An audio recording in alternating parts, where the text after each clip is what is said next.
I wasn't exactly the type of person people paid much attention to. Not in my family, anyway. I was the one who didn't post much on Facebook, didn't show off vacations or luxury handbags, and definitely didn't have a Pinterest-perfect condo in the city. I lived in Asheville, North Carolina, in a modest house on a quiet street, kept my job private, and honestly, I was fine with people thinking I was boring. They left me alone that way. My name is Caitlin Shaw. I'm 35, a former Army officer technically still serving, just differently now. But if you asked my sister Brianna, she'd say I used to be in the military, but didn't make it far, and now I was just coasting through life. She loves phrases like that. Always has. Our family dynamic has always been. From Queen, law school grad, married a big-time corporate attorney, drives a Range Rover with seat heaters that cost more than my entire car. And she never lets anyone forget it. Every holiday dinner turns into a slideshow of her accomplishments. And me? I'm the background filler. The person they talk about in past tense. Caitlin? Yeah, she used to be in the Army. Did something with radios or drones or whatever. She lives out in Asheville now. Still single, I think? Still single, right. Not like that's anyone's business, but it's always said with a tone. The kind of tone that says, we expected more from you, but dressed up as polite conversation. I've been dealing with that for years, ever since I left active duty and transitioned into a classified civilian role with the Department of Defense. But no one knows that. Because they're not supposed to. I don't talk about work. Not because I'm ashamed, because I legally can't. And honestly, even if I could, they wouldn't get it. They think working from home means I sell candles on Etsy or write romance novels under a pen name. When I said I was working with policy and analysis, Brianna smirked like she thought I meant spreadsheets and coffee runs. It's fine. I've been called worse. You get used to it. The only person who didn't treat me like a second-class relative was Logan. He knew me before the medals, before the scars, before the silence. We served together in Afghanistan.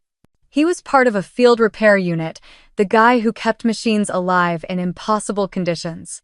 One time, when our convoy got hit and communications went dark, he pulled me out from under a flipped MRAP, patching me up with duct tape and adrenaline until medics arrived. That's not poetic. That's just how it went. Years later, we ran into each other again by accident. VA appointment. Same clinic, same hallway, same uncomfortable chairs. We got coffee after. One coffee turned into 3 months.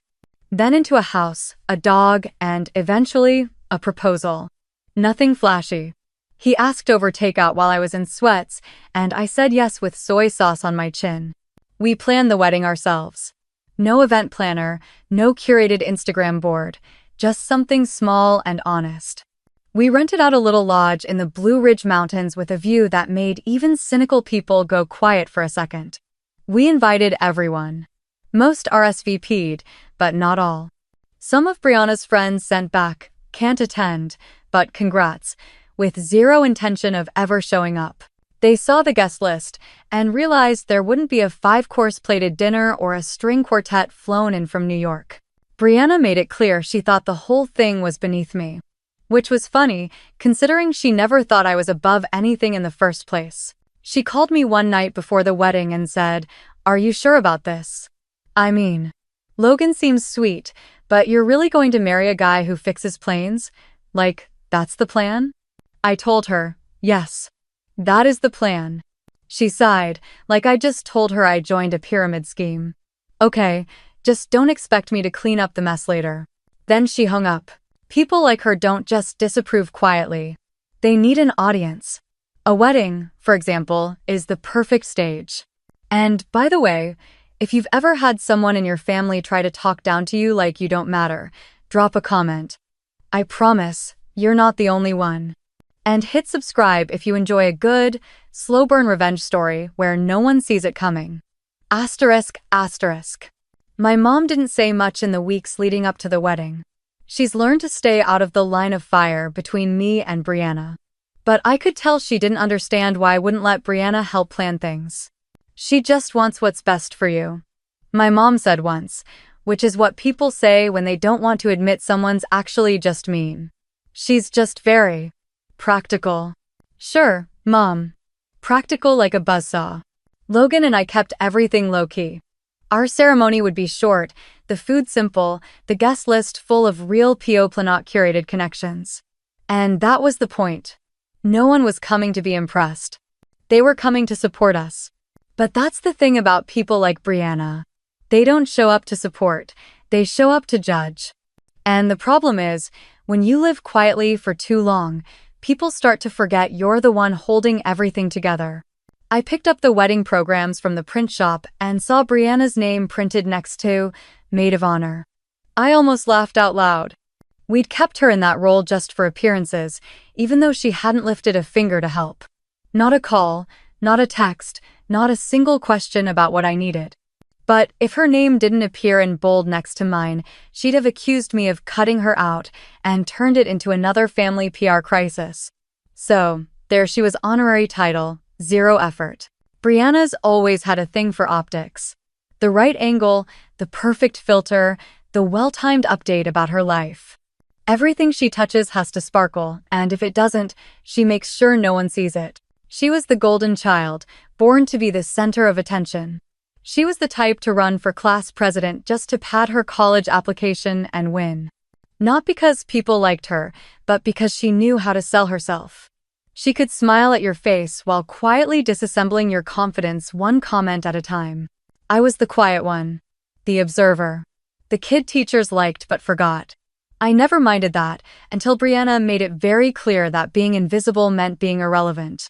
When we were teenagers, Brianna got a brand new silver SUV for her 17th birthday. I got hand-me-down boots and a "you'll get your turn" smile. When she went to college, there was a celebration dinner at some steakhouse downtown. When I got into West Point, my mom said, "Oh, that's serious." Serious. As in, too masculine, too far, too hard to brag about. Brianna became a lawyer. I became someone you don't talk about too loudly in polite circles. Military service was fine for people who couldn't make it in the real world. That's how she framed it. To her, I joined the army because I didn't know what else to do. I kept my distance, even when I was back home. I'd visit on holidays, sit through the usual small talk, endure the casual. So, still in the military thing? Questions while she talked about corporate clients and wine pairings. And I'd smile, nod, and leave before dessert. The only time she really noticed me was when I didn't show up. That's when she'd call and say things like, "You could at least pretend you care about the family," which was rich coming from someone who treated family like a resume booster. Logan met her once before the wedding. Just once. She invited us to some fundraiser at a rooftop bar in Atlanta. It was one of those events where no one actually cares what it's for, they just want to be photographed holding champagne. Logan showed up in a button-down shirt and khakis. Totally normal. Respectable. But not to Brianna. She looked him up and down and said, "Oh, you didn't have time to change after work?" He had. That was his change. We stayed for 40 minutes. She introduced him as my sister's fiancé, Logan. He's in, mechanical stuff. Then she moved on. Logan didn't say anything about it afterward, but the way he clenched his jaw in the elevator told me everything I needed to know. When we got back to the car, I said, "You okay?" He just nodded. Then added, "She doesn't like people she can't label." I told him not to take it personally. She'd spent her whole life collecting people like accessories. If you didn't add to her shine, she didn't see the point of keeping you around. A few days after that event, I got a text from her. "Do you really want to go through with this? I mean, you can still back out." I didn't respond. I just stared at the screen and wondered how someone could be so tone-deaf and still think they're the mature one in the room. My mom later tried to explain it away, like always. "She's just worried about you. She doesn't mean to come off harsh." No, she meant it. Brianna always meant it. She just assumed no one would ever challenge her, because no one ever did. Her husband let her dominate every conversation. Her friends followed her around like designer lapdogs. Even our parents softened their voices when she got that certain tone. I never could play that game. I didn't want to. What I did want was a wedding where I didn't feel like I had to apologize for who I loved or how we lived. And the truth is, I wasn't asking for permission. I never was. But in a family like mine, silence gets mistaken for weakness. And I'd spent too many years letting people mistake me. I looked at our guest list the night before final confirmations. Half the people on her side hadn't RSVP'd, some had sent gifts, but not a word. Others had declined with vague excuses. The message was clear. I wasn't worth their weekend. I didn't cry. I didn't vent. I just highlighted their names and removed their seats. Because when someone shows you they're not really showing up for you, you stop making space for them. I tossed the final RSVP list onto the table and leaned back in my chair. The silence in the room didn't bother me. It never did. That kind of stillness was something I'd grown used to, in rooms with no windows, behind doors that didn't open unless someone else buzzed them from the other side. There are parts of my life I can't talk about. Not because I don't want to, but because I signed my name on a stack of documents that say I won't.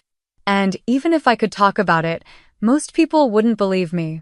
I enlisted straight out of high school, but I wasn't the kid who couldn't figure out what to do with their life. I had a plan. I wanted structure, purpose, and a way out of the shadow I grew up in. West Point was my ticket. I graduated top 10% of my class, ran leadership drills in my sleep, and specialized in intelligence analysis before I turned 23. I spent a decade in Army intelligence. Not sitting in some air-conditioned trailer behind a monitor, but embedded, forward deployed, reading intercepted chatter and predicting moves before they happened. People's lives depended on it. I don't say that for drama. It's just a fact. My third deployment was the one that changed everything. Our unit was tasked with identifying insurgent cells targeting supply routes through northern Afghanistan. I found a pattern no one else had spotted: an irregularity in radio bursts tied to weather shifts. We rerouted 2 convoys and avoided what would have been a guaranteed ambush. That analysis earned me a Bronze Star.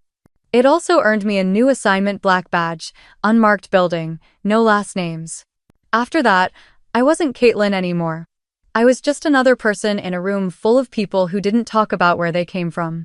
We worked on predictive systems, silent threat mapping, cyber intel integrations, the kind of stuff that never makes the news but keeps embassies from being bombed. I can't tell you where we were stationed, but I can tell you the coffee always sucked and the windows were fake. After my 5th tour, I got pulled aside by a colonel who told me, "You've done enough, go home. But stay sharp, we may need you again." They moved me into a civilian role under DoD Strategic Analysis. Officially, I was listed as a contracted research specialist. What I actually did was help assess foreign threat simulations and design containment protocols. Basically, how do we avoid the next global disaster? Logan knew some of it. Enough to respect the silences. He never asked for details. That's why I could be with him. He didn't need to be impressed. He didn't treat me like I was broken or dangerous or some story to be impressed by. He treated me like a person. A quiet, slightly guarded, occasionally snarky person, but a person all the same. My family? They didn't know a thing. They thought I burned out and took a desk job. My dad once joked that I was probably just making PowerPoints for some general somewhere. I smiled and nodded. Brianna used to say things like, "You know, if you just stayed in school, you could have had a stable job by now." I have 4 degrees. She knows that. She just pretends not to. But none of it mattered to them because it didn't look like success. No suits, no business cards, no vacation homes to post about. Just me, living in a modest house with a man who wore steel-toed boots to work and drove a truck with a dented door. Brianna once asked me why I didn't go into politics. She said, "You're smart enough. You're just not very polished." I told her, "Some of us are more useful behind the curtain." She didn't laugh. She thought I was joking. The thing is, when you've spent most of your life holding national secrets, you get real good at keeping personal ones too. So I never told them how many lives I helped save, how many briefings I'd led, or how many times my reports had gone straight to the White House. Not once. Because I don't need applause. I need peace. The only time I ever almost broke was when I visited my old unit at Fort Meade last year. One of the guys I trained had just made major. He pulled me aside and said, "You know they still use your protocols, right? The Intel Fusion model you built, it's standard issue now." I nodded, said thanks, and walked out into the parking lot where I cried in the driver's seat for a full minute. Not because I needed recognition, but because someone remembered. And then I went home, washed dishes, fed the dog, Saturday across from Logan while he read something about carburetors on his phone. And I felt okay. I don't talk about my past because it's not who I'm trying to be anymore. I don't need to walk into a room and be the smartest, strongest, most decorated person there. I've already been that. Now, I want to walk into a room and just be Caitlin. Just someone trying to build something better with the person she loves. Of course, people like Brianna don't see any of that. They only see what's on the surface. And when the surface doesn't sparkle, they assume there's nothing underneath. The morning after I finished organizing the final wedding details, Logan came in with 2 cups of coffee and a bag of gas station donuts. He always acted like that was some grand romantic gesture. Which, honest, it kind of was. He handed me the coffee with the exact same look he gave me on a night patrol 8 years ago when we both thought we might not make it till sunrise. Logan's never been the kind of guy who talks about feelings unless they're tied to engine temperature or torque ratios. He fixes things. That's how he shows love. If I'm quiet too long, he changes the oil in my car. If I'm stressed, he reseals the porch rail.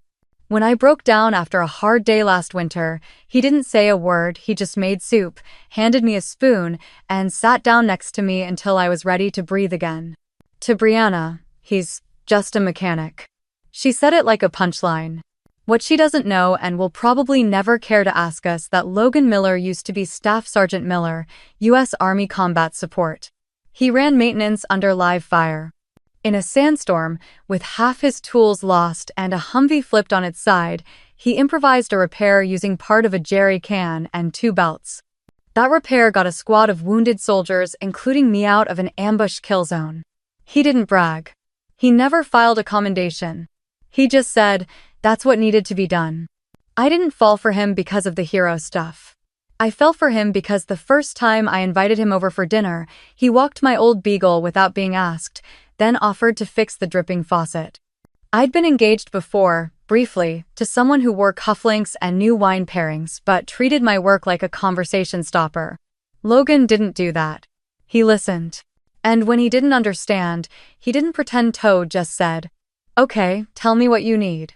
The first time Brianna met him, she gave him a quick once-over and said, "So, what do you do?" Logan said, "I work maintenance at Boeing." She blinked.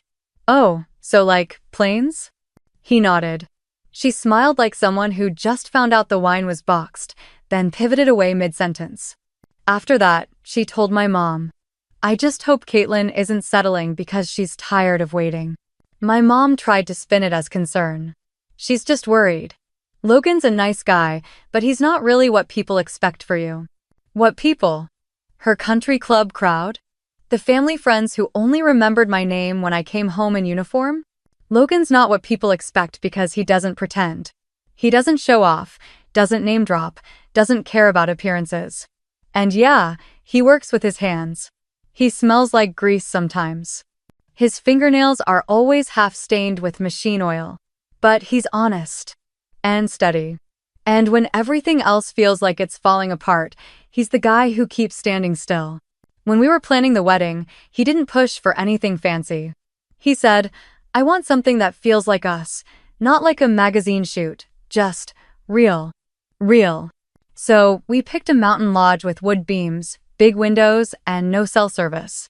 The kind of place where people actually have to talk to each other. We picked the food ourselves: pulled pork, mac and cheese, green beans with bacon. No filet mignon, no truffle risotto. Just good food that wouldn't scare off your grandpa. He offered to wear a suit, even though he hates them.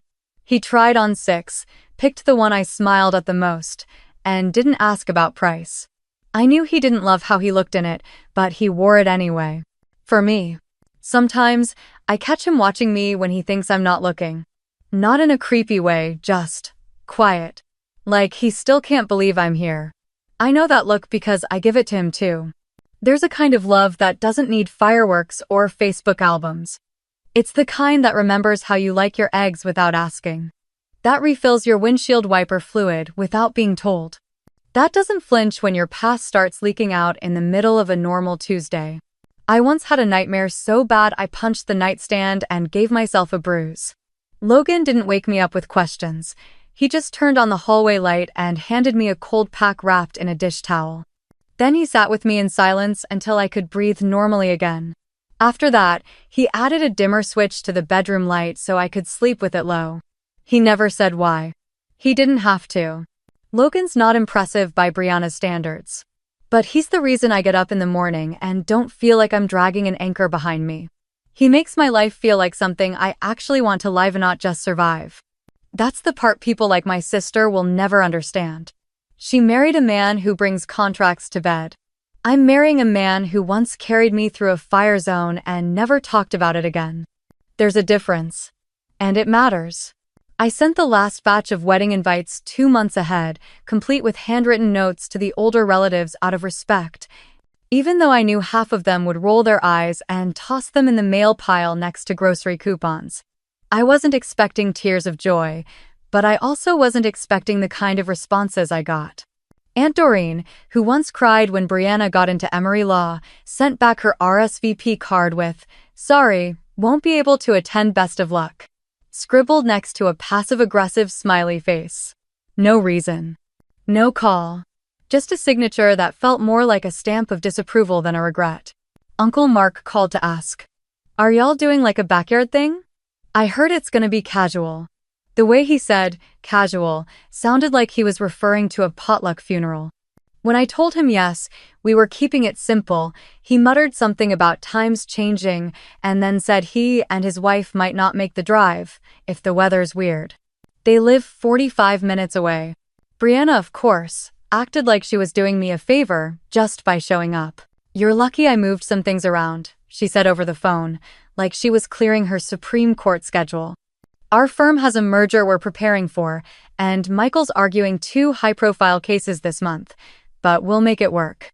When I didn't jump in with gratitude, she added, "Look, I know this isn't really what people expect, but I'm sure it'll be cozy."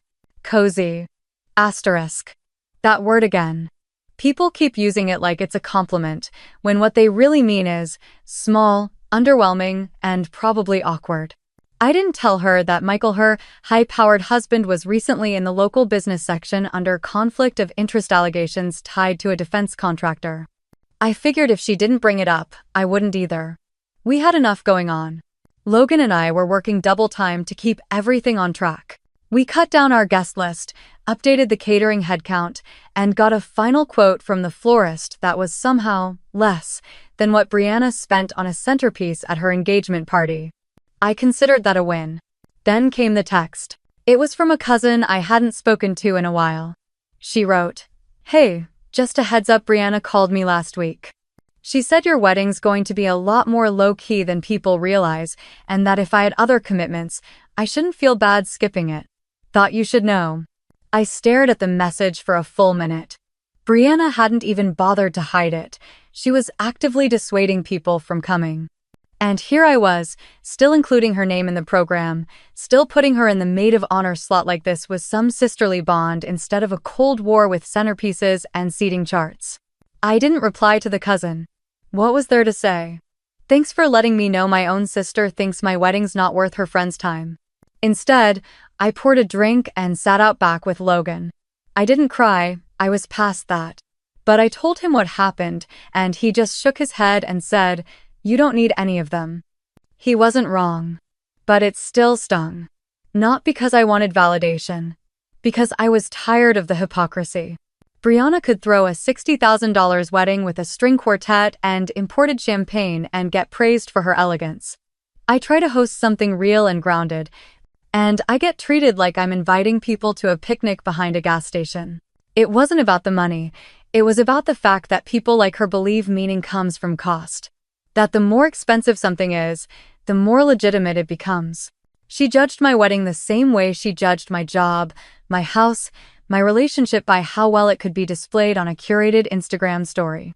The thing that burned most wasn't the insults. It was the quiet withdrawals.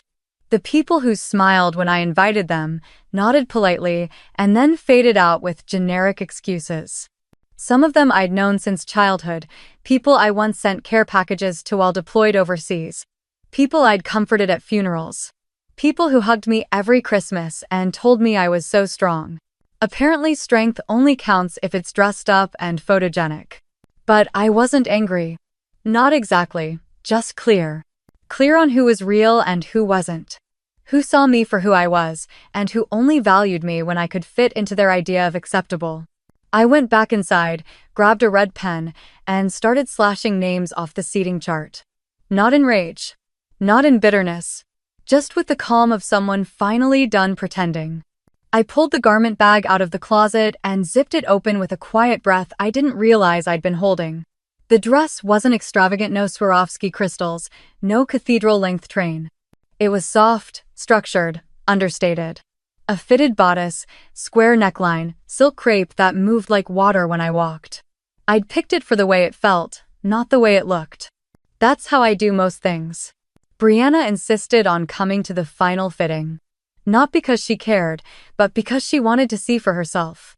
I just want to make sure it's not too plain, she said, as if simplicity was some kind of crime against matrimony. The boutique was in a converted brick house in the Arts District, owned by a woman named Janine who treated every bride like her daughter. She greeted us both with a warm smile and offered Prosecco, which Brianna declined with a dramatic glance at her watch. I changed in the back, stepping into the dress with careful hands. When I walked out, Janine clapped her hands and said, "Caitlin, that's it. That's your dress." And I turned toward the mirror, not expecting anything. But there it was, me, fully me. No uniform, no badges, no armor. Just a woman standing still in something that felt like peace. Logan hadn't seen it yet. I'd kept that moment sacred. The only opinion I didn't need was Brianna's, but I got it anyway. She tilted her head and squinted, arms folded across her expensive blouse. "It's nice," she said slowly, dragging the word out like she'd just tasted something bland. "Very minimal. Are you going for a courthouse vibe?" I looked at her in the mirror, her reflection standing behind me like a disapproving shadow. "I'm going for not trying too hard," I said. Janine raised an eyebrow but said nothing, professional to the core. Brianna continued, undeterred. "I just thought maybe you'd want something with a bit more structure. Or sparkle, you know, something to elevate the whole thing." "I'm not trying to be elevated," I said flatly. "I'm trying to be myself." She sighed, the kind of sigh you hear from someone who thinks they've failed as a mentor. "Well, it's your wedding. Just don't be surprised if people assume it's a second one." That one hit. She said it with a straight face, like it was a factual observation. Like that dress and this lodge and this love all added up to something less legitimate. Janine excused herself politely and disappeared into the back. I could hear her muttering to someone about entitled sisters with no filter. Brianna leaned against a chair and scrolled through her phone. "So, Logan's not seeing it beforehand? That's cute. Are you guys writing your own vows or just doing the classic version?" I shrugged. "We're writing them." She wrinkled her nose. "Oh, bold choice. You sure you want to risk public speaking?" I wanted to ask her if she'd ever been under enemy fire. If she'd ever stood in front of men twice her size and delivered orders while a drone hummed overhead, but I didn't. Because she wouldn't hear it anyway. People like her don't measure courage the way it actually counts. When Janine came back, I told her the hem was perfect and we were good to go. She gave me a look that said she understood far more than she was saying. Brianna tapped her phone and said, "Well, I have to run. Lunch downtown with a client. Let me know if anything changes." As she walked out, I stayed in the dress a moment longer, staring at myself. The air in the boutique felt a little heavier now, like her judgment had clung to the walls. But I shook it off. The dress was mine. The day was mine. She didn't have to like it. She didn't even have to understand it. Outside, I watched her get into her Karen imported SUV that had never seen dirt and peel off with a practiced turn that said, "I don't wait for anyone." Asterisk. I stood there a minute longer, listening to the quiet. The kind of quiet that makes room for clarity. I wasn't angry. I wasn't even hurt anymore. I was just done giving her the power to define anything about me. Back inside, Janine helped me out of the dress, her hands careful and kind. "You don't need to worry about what anyone else sees," she said. "That dress doesn't need permission to be beautiful. And neither do you." I thanked her and meant it. As I drove home, I passed by a bridal shop downtown with 3 mannequins in the window, all in gowns that sparkled so hard they looked like disco balls. I didn't stop. I didn't glance again. I just turned onto my street, pulled into our driveway, and hung the garment bag back in the closet. It was exactly where it needed to be. The morning of the wedding, I woke up before the sun even had a chance to rise. Logan was already gone off with his best man to make sure the sound system worked, that the chairs were set up properly, that the old church heater didn't decide to go on strike halfway through the ceremony. I stood in the window of the guest cabin with a mug of coffee and watched the fog roll across the mountain ridge. There were birds, somewhere in the trees. And the kind of silence you only get in the early hours, before anyone has had time to ruin anything. The bridal suite was in a small upstairs room of the lodge. Exposed beams, stone fireplace, simple but warm. My mom arrived first, carrying a bag of hair products like she was prepping for a beauty pageant. She said good morning with a kiss on the cheek and immediately began fussing with my hair. "You sure you don't want a little more volume?" she asked. "I'm sure." She pursed her lips but nodded. "Okay, simple is fine." The hairstylist arrived. Then the makeup artist. Then the photographer. The room filled with polite chatter and soft background music. People kept asking how I was feeling, and I kept saying I was fine. Because I was. Then Brianna walked in. She was wearing a pale blue dress that probably cost more than my entire flower budget. Her makeup was flawless, her jewelry sparkled, and her attitude showed up 15 minutes ahead of her. She looked around like she'd walked into a yard sale. "This is rustic," she said. "Very cabin, core." I didn't respond. She opened a garment bag and pulled out her bridesmaid dress zone. I'd chosen to be neutral, flattering, not too flashy. She held it up with 2 fingers like it might bite her. "Is this the final one?" she asked. "It's the same one we agreed on 2 months ago," I said. "I thought we were maybe going with the sage green." "No, you thought. You were going with the sage green. I told you we weren't." My mom cleared her throat, sensing the drop in temperature. Brianna shrugged. "Fine. Beige it is, very grounded." The photographer asked us to step outside for a few shots before the guests arrived. Logan was still at the chapel. I hadn't seen him yet today, and I liked that. I wanted the first time he saw me in the dress to be when I walked down that aisle. Outside, the air was crisp, the leaves still holding on to the last of their color. Brianna looped her arm through mine for a photo and whispered through her perfect teeth, "You can still back out, you know." I didn't flinch. "You can still leave." She gave a tight smile for the camera. "I'm just saying there's no shame in realizing you've made a mistake. The only mistake would be thinking your opinion has anything to do with my happiness." Click. Flash. After the photos, we rode in a vintage Bronco up to the chapel. My dad met us outside and offered his arm, proud but a little stiff in his old gray suit. He asked if I was nervous. "No," I said honestly. Inside, guests were already seated. A small crowd, not the overflowing pews Brianna had boasted about at her wedding. But everyone here mattered. Everyone here showed up for the right reasons. The music began. I stood in the back hallway, just out of sight, holding my bouquet. My hands didn't shake, my heart didn't race. I thought about Logan, about all the small, steady reasons I loved him. About how every version of my life before him felt like a test I'd finally passed. Then the doors opened. And everything else, Brianna, the whispers, the people who didn't show fell away like dust from my shoes. My heels hit the aisle softly, each step deliberate, each breath steady. Logan stood at the altar, hands folded, eyes locked on me like I was the only thing in the room. For a moment, I forgot the judgment, the insults, the guest list edits. I was walking toward the only person who had ever made me feel entirely known and entirely safe. The chapel was quiet in that sacred way, like the building itself respected the moment. A few phones clicked, but no one whispered. The air held a hush like it knew something important was happening. Then came the voice. Cutting. Sharp. Out of place. Oh, come on, this is ridiculous. Every head turned at once. Brianna stood up from the third row, her voice echoing off the stone walls like a slap. You're really going through with this? My dad stood halfway as if to hush her, but she ignored him. She was already walking up the aisle like it was her runway, and the whole wedding was a mistake she'd been sent to correct. You're marrying a mechanic? She said louder, spinning slightly so everyone could hear. A small town, grease under, the fingernails, rent, a suit mechanic? The air tightened. Logan didn't move, but his jaw clenched once. Brianna kept going, her tone smug, arms flared like she was presenting Exhibit A of my supposed failure. Look, I know we've had our differences, she said, but someone has to say it. Caitlin, you're better than this. You graduated top of your class. You could have had anything. And you're throwing it away on this?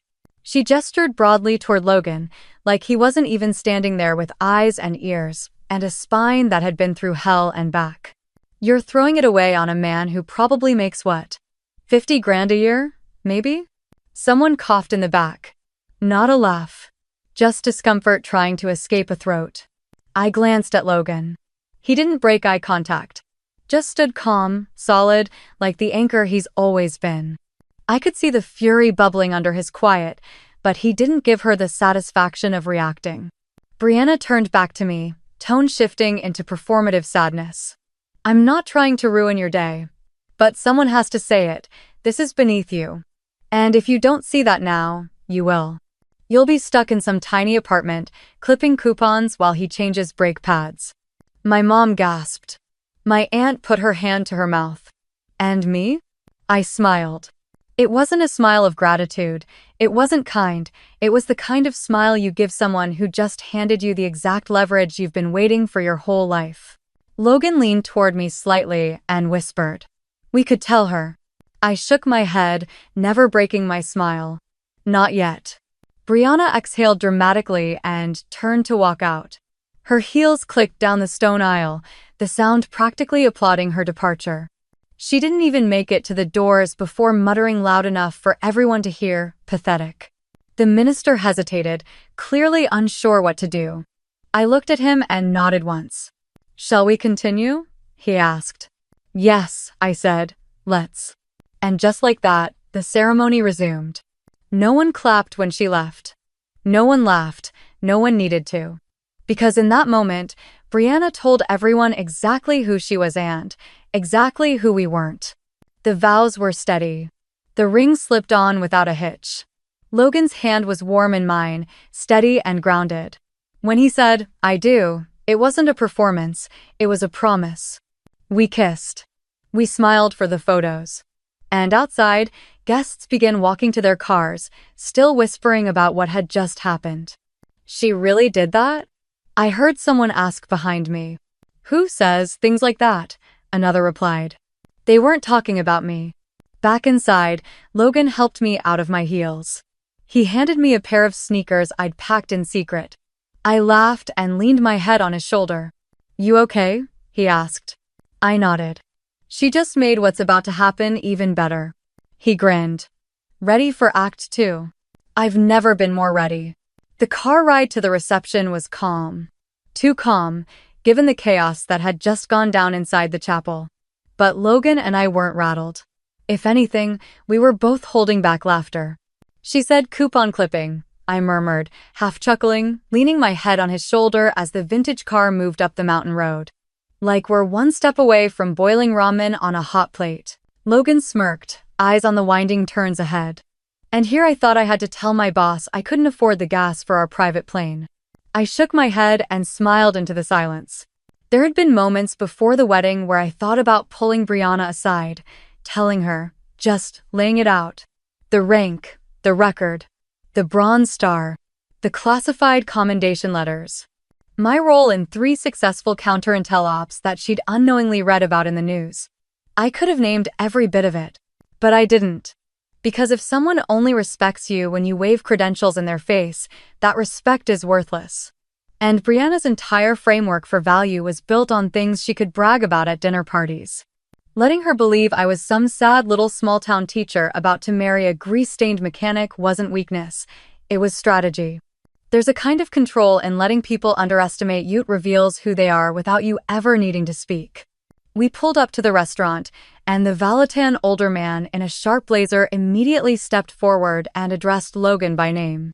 "Mr. Miller, good to see you. Everything's set. Brianna, if she bothered showing up at all, would be arriving shortly. And she'd walk into the kind of venue she'd sworn up and down we couldn't possibly afford. The Romano Ridge. A place she'd spent her adult life casually name-dropping in brunch stories. A private mountain restaurant owned by the Mitchell Group, quietly managed by Logan's uncle, discreetly passed down to Logan last year. Logan helped me out of the car, his hand resting at the small of my back. No crowd, no photographers. Just staff moving with precision and ease, already trained to keep details private. The front doors opened, and inside was a glow of candlelight, smooth jazz playing live, white linens, custom menus. It was everything Brianna thought she owned. The copyright toned, none of it had her name on it. As we walked in, a few guests audibly gasped. Not fake surprise. Genuine confusion. How'd they afford this? I thought they were doing a backyard setup. Isn't this place members only? I heard all of it. And I didn't say a word. Silence was the most elegant outfit I owned that night. Because the people who dismissed us now had to sit at tables with their confusion. They had to eat their catered shrimp cocktail with the taste of judgment still stuck in their mouths. The servers discreet, efficient, moved like clockwork. Champagne was poured, dishes were served. And nobody said a thing about the incident at the church, though it hung in the air like expensive perfume. Logan leaned in close as we greeted guests, his voice low and calm. "She'll come. I know. Think she'll play nice?" I smiled. Not a chance. But what mattered was that now, whatever she did next, the audience had changed. They'd seen her tear me down. Now they were watching a reality that didn't match her story. And I didn't have to lift a single finger. That's the thing about restraint. People think it's submission. But when used right, it's precision. I wasn't silent because I was scared. I was silent because I knew I didn't need to say anything. My life would speak for itself. Sooner or later, the room would catch up. I was halfway through greeting Logan's cousin from Oregon when I saw the staff straighten up all at once, like a silent alarm had gone off. Their posture, their hands, their eyes, they all snapped into the kind of stillness that only happens when someone important steps into the room. And then I saw him.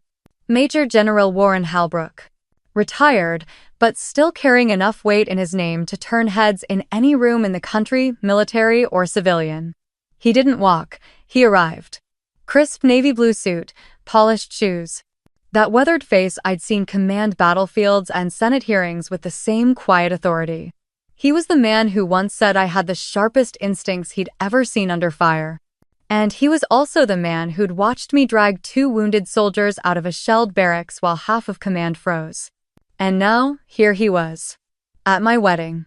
Logan reached for my hand without a word. I didn't tell him Halbrook was coming. No one knew, actually, not even my mom. It was a favor he'd insisted on repaying after a mission gone sideways 2 years ago. And tonight, it was more than a favor. It was a statement. Gasps rippled through the guests like wind through tall grass. Is that? No way, that can't be. Holy crap, that's Halbrook. My mom's eyes went wide as saucers. My uncle nearly dropped his drink. But no reaction matched the one from Brianna, who had walked in 2 minutes earlier, finally making her fashionably late entrance in a new designer gown only to freeze mid-step as she saw him talking to me. She clutched her purse with both hands like it was the only thing keeping her upright. Halbrook made his way to me, cutting through the crowd with the ease of someone who never has to introduce himself twice. When he reached us, he gave Logan a courteous nod, then turned to me and smiled. "Captain Shaw," he said, voice low and smooth. You clean up well. I smiled back. You're not so bad yourself, sir. He grinned. Permission to address the room? I raised an eyebrow. You planned a speech? No, he said simply. But I think a few things deserve clarification. He turned, not bothering with a mic. He didn't need one. Good evening, he said.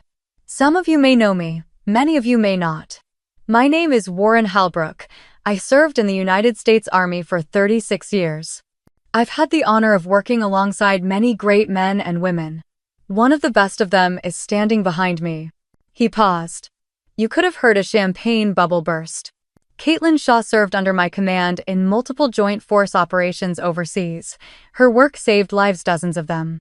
She's led classified counterintelligence units, advised military leadership on critical threat assessments, and personally de-escalated a hostage situation involving U.S. diplomats that none of you ever read about. Because she doesn't talk about it. He let that hang in the air. She doesn't brag, she doesn't post medals online. She just works. Quietly, effectively, with more honor than I've seen from most generals. I didn't move. I didn't blink. I watched Brianna's face drain like a sink unplugged. Her posture collapsed from upright elegance to pure disbelief. And when she told me she was getting married, Halbrook continued, I didn't just mark my calendar. I cleared it. Because she's earned more respect than most people ever will in a lifetime. And because the man she's marrying is equally deserving, someone who didn't take a shortcut, didn't write a name, but worked his way up from the floor to the boardroom of one of the most respected aviation operations on this side of the country. People turned toward Logan. One of Brianna's old college friends actually gasped. And as for the rest of you, Halbrook said with a smile far too pleasant to be comforting. Who had the nerve to judge her to skip this wedding, to question her choices, to whisper insults disguised as advice? Let me offer a thought. He stepped forward, not raising his voice, but somehow lowering the entire room's confidence. If she'd wanted to, Caitlin could have written your security clearances out of existence with a phone call. But she didn't. Because she doesn't measure people by power, she gives them a chance to be human first. And some of you wasted that chance. Silence. Thick and awful. Then Halbrook clapped Logan on the shoulder. Take care of her, son. Yes, sir. Logan said, not missing a beat. And just like that, Halbrook moved off to the bar like nothing happened. I turned toward Brianna, who was still frozen a few feet away, lips parted, hands still clutched around that designer clutch like it held her last shred of control. Our eyes met. And for the first time in my entire life, she didn't have a single thing to say. Brianna didn't move. It was like someone had unplugged her, mid-glare. Her lips parted slightly, her eyes locked on Halbrook's back as he walked away. For a woman who never shut up, the silence pouring off her now was deafening. I'd spent my whole life watching her perform on stages, in rooms, at family events. But this was different. She wasn't acting anymore. She was unraveling. She turned toward me, blinking fast, as if trying to reset whatever version of reality she thought she was in. Your weight, Captain. She stammered, her voice cracking just enough for everyone nearby to hear. My mother's eyes flicked between us. My uncle looked stunned, his mouth slightly open. Even the DJ, who had been quietly testing audio levels, paused what he was doing. Yes, I said. That's right. She scoffed. Since when? Since long before you decided I was irrelevant.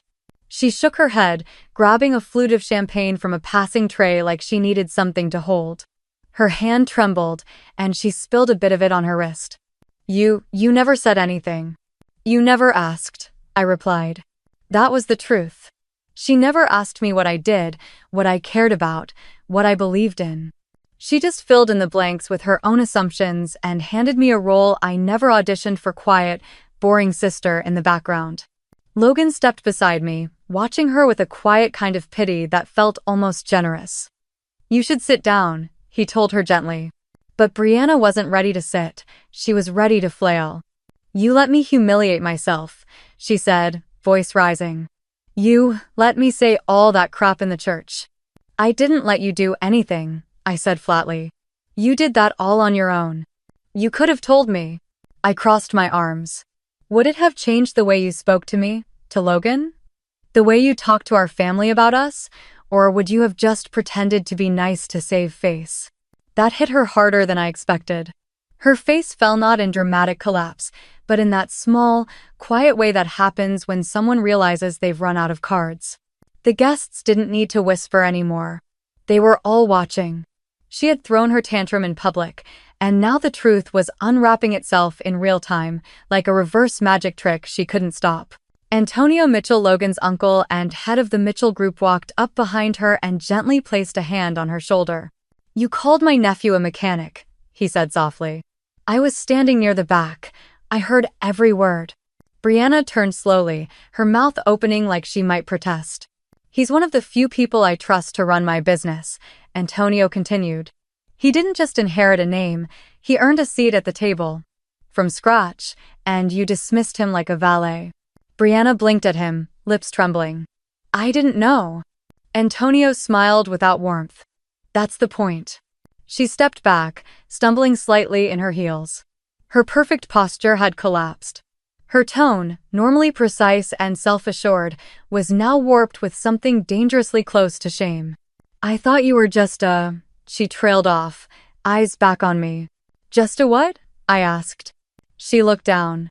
I didn't press further. I didn't need to.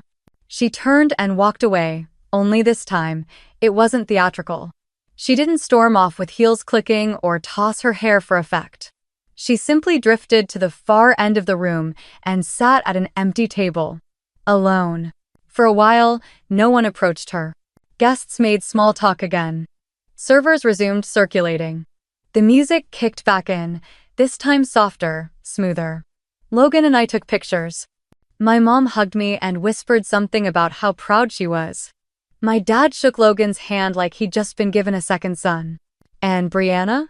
She sat there, barely touching her champagne, staring at the tablecloth like it might hold some answer. Eventually, one of her friends walked over. Then another. But the vibe had shifted. The woman who had once dominated every social circle was now the one being pitied. I didn't gloat. I didn't toast to her downfall. But I wasn't sorry, either. Sometimes, humiliation is the only mirror strong enough to show people who they've really become. And Brianna had just been handed a reflection she couldn't look away from. The party moved on without her. Dinner was served perfectly plated sea bass, truffle risotto, a salad that looked like it came out of a Michelin star kitchen. Because it had. Logan had handpicked the menu himself, every dish tested by the executive chef at Mitchell Ridge 3 weeks in advance. I barely touched my food. Not because I wasn't hungry, but because watching Brianna sit there in silence, shrinking by the minute, was oddly filling. People kept coming up to congratulate us. Logan handled it with grace, always humble, never correcting anyone who'd spent the past year judging him. Me? I just smiled and kept sipping champagne, watching the slow shift in people's expressions as they pieced it all together. Brianna wasn't invisible, not anymore. But the attention she was getting now wasn't admiration, it was avoidance. The people who once flocked to her like moths to a designer flame were now steering clear, pretending not to notice the stain on the perfect evening. She tried once, maybe twice to stand up, maybe to approach us. But each time, someone else got to us first. Guests who'd once dismissed me as the quiet one now clung to every story about Logan's company, about my work in the military. They nodded eagerly, asked questions, complimented my humility like it was a party trick. And Brianna? She sat back down before ever reaching us. By the time dessert rolled out house-made tiramisu with gold leaf garnish, she'd stopped pretending to enjoy herself. The facade was gone. Her face, usually painted with practiced confidence, was bare in its discomfort. Logan leaned over to me as the band began playing a slow jazz version of At Last. "She's trying to calculate the damage," he whispered. I glanced at her. "She's losing." "She doesn't know how to be irrelevant," he said. She never had to learn. That was the thing. Brianna had spent her whole life riding waves she didn't build. Every party, every spotlight, every compliment was borrowed currency. She never asked who paid for it. Now, with the spotlight yanked away, she looked like someone waiting to wake up from the wrong dream. Eventually, she stood. Not dramatically. Just quiet. Like a guest at a funeral. She crossed the room slowly and stopped about 3 feet in front of me. Her eyes were glassy, and her hands were wringing that clutch bag so tightly I thought the seams might burst. "Caitlin," she said, just loud enough to be heard over the music. "Can we talk?" I didn't flinch. I didn't even nod. I just waited. "I owe you. More than I know how to say." I tilted my head. "Try anyway." "I was awful," she said. "To you, to him. I thought I understood what success looked like. What being someone meant. And now?" She swallowed. "Now I know I had no idea." She looked around the room at the guests laughing at Logan's jokes, at the waitstaff treating him with quiet deference, at the old friends who no longer looked her way. "I thought I was above people who worked for a living," she said. "Like effort was something poor people did." Logan didn't speak. He didn't need to. "I judged you because I thought you had nothing," she said to me. "And I made sure everyone else did too." I waited a moment. Then I said, "You're right, you were awful." She nodded slowly, not resisting it. "I know. And what hurts most," I added, "you weren't even creative about it. All that cruelty, and you didn't offer a single original insult." That got a soft, broken laugh out of her. Not out of defense, just exhaustion. "I don't expect you to forgive me," she said. "But I needed to say it anyway." "You didn't need to," I said. "But it's good that you did." She looked down at her shoes, then back up. "You won't gloat?" "I don't need to," I said. "You're doing it to yourself." Her shoulders sank, but not in Shemine, something closer to clarity. Like the first moment someone stops pretending and finally exhales. I turned toward Logan and held out my hand. "Come on," I said. "Time for our dance." He smiled, taking it. As we walked to the floor, I felt her eyes follow us. But not with envy. With something closer to grief. Because the truth had caught up. And it hadn't yelled, it hadn't slammed doors or thrown glasses, it had just waited. And now it was standing in front of her, holding up a mirror that didn't lie. 3 weeks after the wedding, Brianna showed up at our building unannounced. She didn't buzz. Just waited in the lobby until the doorman called up. I stepped out of the elevator barefoot, holding a mug of coffee, hair still wet from the gym. And there she was, standing next to the oversized bouquet of orchids she probably assumed would soften the conversation. "I'm not here to fight," she said. "Good," I replied, waving her in. "I don't fight unarmed guests." Logan wasn't home. He was in Arizona touring a new hangar. The space felt too quiet, too still for what was coming. I motioned for her to sit on the couch. She did stiffly, like she didn't quite trust the leather not to snap back. "This place is," she started, eyes scanning the minimalist design and wall-to-wall windows. "More than I expected." "That's the theme, isn't it?" She didn't argue. "I've been thinking," she said, setting her purse down beside her like a peace offering. "And I want to do something different. With my life. Start over." My eyebrows lifted. "Because you got caught in a lie? Or because you finally saw the truth?" She exhaled, clearly prepared for this not to be easy. "Michael Me husband, he's being indicted. Fraud. Insider trading. The house. The accounts. Even my damn handbags. All frozen." "I didn't say I told you so." "I didn't need to." She knew. "I thought I had control," she went on.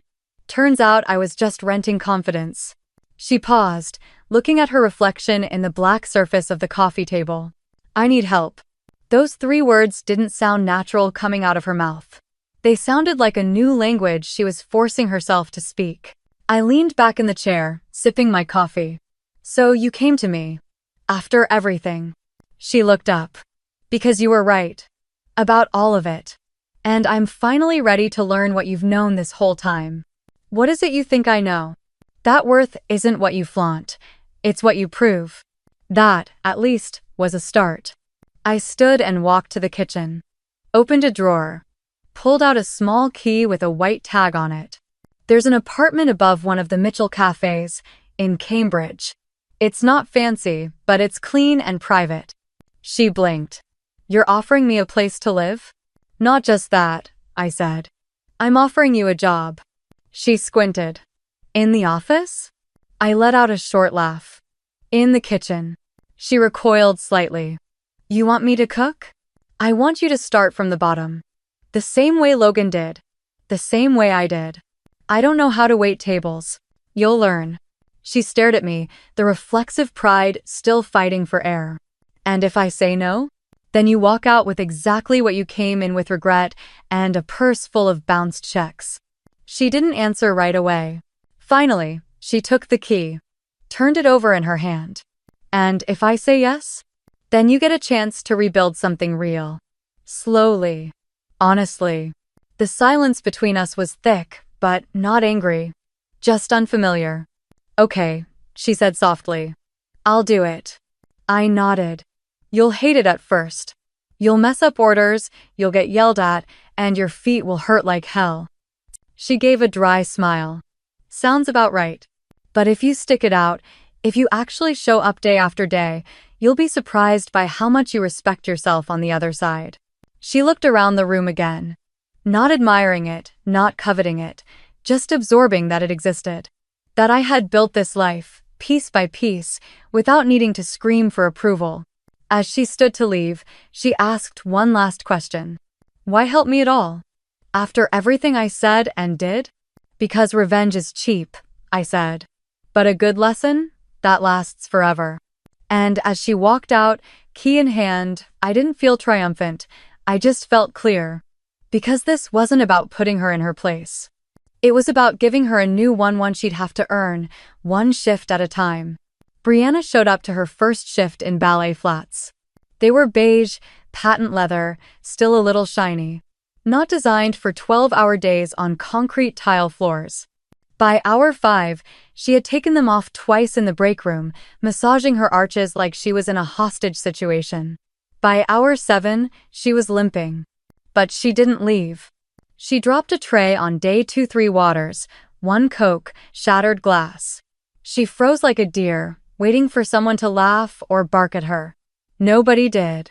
The cook just shouted, "Sweep," and someone handed her a broom. She cleaned it up, cheeks burning. It took a week for her to remember table numbers. Another 2 to handle the register. A full month before she stopped referring to customers as that one with the scarf. And somewhere in week 6, she stopped wearing lip gloss to work. Logan and I didn't visit right away. We wanted to give her space to struggle, because struggling is how people get stronger when they're not being watched like a project. The manager at that location, Sam, texted me a few updates along the way. She cried in the walk, in fridge today, got overwhelmed.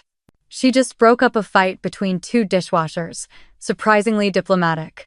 She brought in homemade muffins this morning and said thank you for being patient with a beginner. One day I dropped by unannounced. She was in the middle of expediting calling out orders, double-checking plating, hair tied up in a no-nonsense bun, apron smudged with flour. She didn't notice me until she handed off a plate and turned to grab the next ticket. When she saw me, she didn't flinch, she smiled. Not a performative, pageant grin. Just real. You came, she said, pulling off one glove. I nodded. Had to see it for myself. You look surprised, she added, half laughing. I'm impressed, I said. Not surprised. She glanced toward the dining room.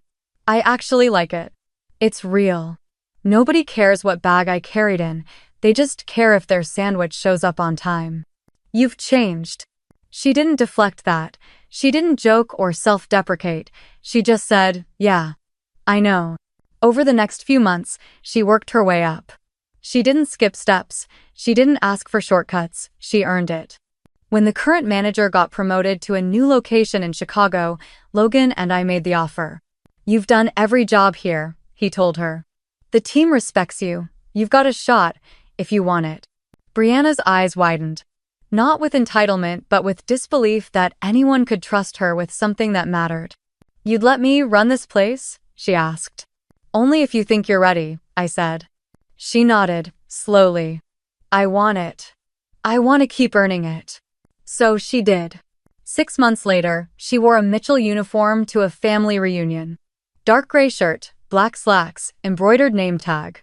She didn't change before showing up. She didn't try to impress anyone. She just walked into that house with her name embroidered over her heart and her spine straighter than I'd ever seen. A few cousins did double takes. One aunt leaned over and asked if she was working catering. "Nope," she said simply. "Just came straight from work." Nobody made a joke. Nobody rolled their eyes. It wasn't because they were scared of me. It was because Brianna no longer gave them any reason to. She walked differently now, not like she needed to be noticed, but like she was fine if she wasn't. And that was the win. Not the wedding reveal, not the reception fallout, not even the apology. It was this, watching someone shed their armor and realize they'd never needed it to begin with. Logan and I kept things simple. Our penthouse was still clean and quiet. We didn't throw parties, didn't post about dinners, didn't announce promotions. But every now and then, Brianna would text a photo. A new special she created for the cafe. A barista she just promoted. A 5-star review from a grumpy regular who finally caved. Each one ended the same. Still learning. Still grateful, asterisk. She didn't say it, but I could tell she was proud of herself. Not for the image, not for the title, but for doing something that had nothing to do with anyone's approval. So, who really won? Maybe no one. Or maybe all of us. Because sometimes revenge isn't about putting someone in their place, it's about helping them find a new one that's earned, not inherited. One that fits, even after the shine wears off. And sometimes the greatest power is not what you say about yourself, but what others stop saying behind your back. The truth is, family doesn't always look like love and support. Sometimes, it looks like competition, judgment, or years of silence masked by polite smiles. But when someone finally breaks that pattern, when they stop performing and start participating, it shifts the entire story. Brianna didn't become a different person. She became herself without the filters, the designer armor, or the status games. That wasn't my revenge. That was her redemption. And honestly, it was better than any payback I could have planned. Because the most powerful family revenge stories don't end in screaming matches, they end in growth. The best revenge stories don't destroy people. They rebuild them, whether they deserve it or not. And family drama? Well, sometimes it writes itself.